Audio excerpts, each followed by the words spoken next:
सीख अध्याय 19 दुर्योधन का ईर्ष्या का गुण। यही आज का विषय है।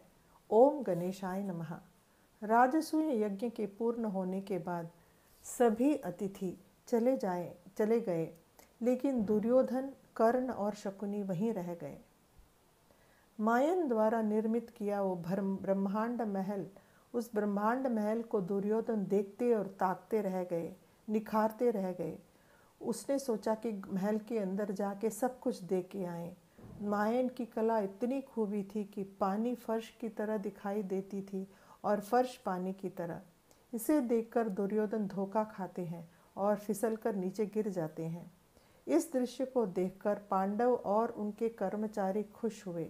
इस अपमान के कारण दुर्योधन का गुस्सा अधिक हुआ। जाने से पहले सभी राजा सोना, चांदी, पैसा आदि कर की तरह धर्मराज के पास जमा करके चले जाते हैं और उनकी प्रशंसा भी करते हैं। इसे देखकर दुर्योधन का गुस्सा और अधिक होता है। महल में हर तरफ धन ही धन है, संपत्ति, दौलत, सोना, चांदी यही नजर आ रहा था चारों तरफ। ऐसा लग रहा था मानो महालक्ष्मी निवास स्थान है। श्री कृष्ण ने शिशुपाल का वध किया और कृष्ण का सामना या मुकाबला करने के लिए भी कोई नहीं था। इस खातिर भी दुर्योधन क्रोधित हुए। शकुनी दुर्योधन का गुस्सा देखकर उसे जैसे भी हो उसे समझाने की कोशिश कर रहे थे कि ये सब जो कुछ भी हो रहा है ये पांडवों की अपनी मेहनत है, ये उनके हिस्से की संपत्ति है और उन्होंने ये तुमसे नहीं छीना, बल्कि उनके हिस्से के कारण ही मिली हुई संपत्ति का अनुभव कर रहे हैं। उन्होंने सही समय पर सही काम किया और संपत्ति को बढ़ाया। उनके कठिन परिश्रम तथा उनके पूर्वजों के आशीर्वाद और उनके अच्छे कर्मों के कारण ही ये सब हो पा रहा है। इस प्रकार शकुनी दुर्योधन को समझाते हैं और इसी कारण पांडव अपनी जिंदगी में अग्रसर हो रहे हैं।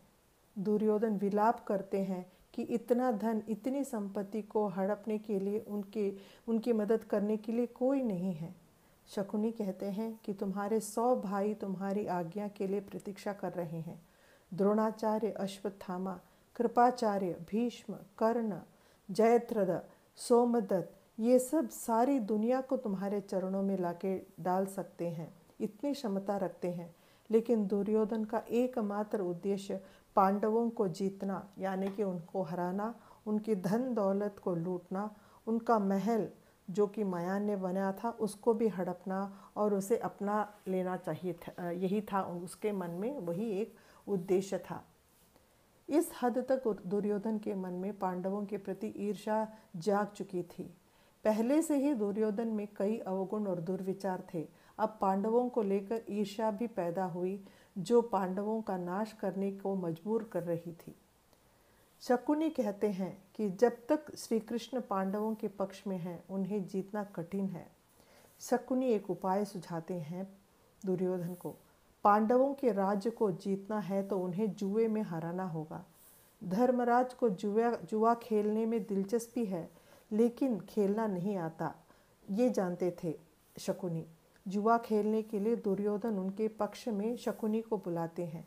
शकुनी उससे आश्वासित करते हैं कि वे जुए में ज़रूर जीतेंगे और उनके राज्य और धन दौलत, यानी कि पांडवों के राज्य और धन दौलत सभी को दुर्योधन के चरणों में ला रखेंगे। शकुनी अपना वचन देते हैं कि ये ज़रूर ये काम वो कर दिखाएंगे। इसके लिए अनुमति मांगने की ज़रूरत थी। उन्हें धृतराष्ट्र की अनुमति मांगनी थी।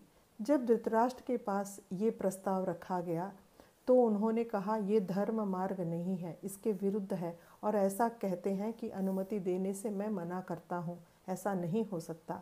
लेकिन दुर्योधन का जिद इतना होता है और दुर्योधन के ऊपर धृतराष्ट्र के पुत्र का प्रेम इतना ज़्यादा होता है कि वे आखिर में अधर्म मार्ग को अपनाने में सहमति देते हैं और मंजूरी कर देते हैं। वे मजबूर होते हैं। धृतराष्ट्र दुर्योधन के इस जुए के खेल के लिए एक नया महल का निर्माण करता है। विदुर के कानों तक यह खबर पहुंचती है कि ऐसा एक षड्यंत्र रचा जा रहा है। विदुर धृतराष्ट्र से कहते हैं कि इस खेल का परिणाम विपरीत होगा। विदुर की घोर खेल में, विधि की इस घोर खेल में फंसे हुए धृतराष्ट्र विदुर की बात नहीं मान सकते। विदुर को ही धर्मराज के पास भेजकर नए महल पर आने का निमंत्रण भेजते हैं। विधि का खेल क्या क्या करता है आगे देखेंगे। जय श्री कृष्ण।